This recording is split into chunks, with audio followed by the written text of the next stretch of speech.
this video I am going to explain in Azure DevOps. When you click on the board and you start getting the error, the column configuration are not valid, the board cannot be displayed. Correct this now. For more information on what might cause this error and how to fix it, click here. I'll show you in the board how you can fix this. So let's jump to the Azure DevOps.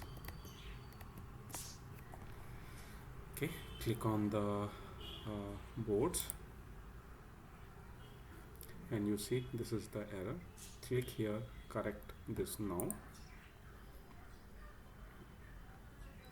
This is because this active and resolve column is no more available. That is the reason this error is coming. Click here and instead of this use this in progress. Resolve is already there closed, so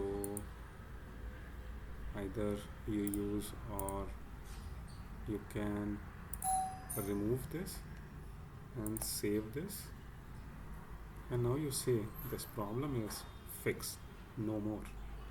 This is the way you can do that, or if you have more column, I have explained in other video how to add more columns and customize the column. I'll give the link in this video. Thank you very much.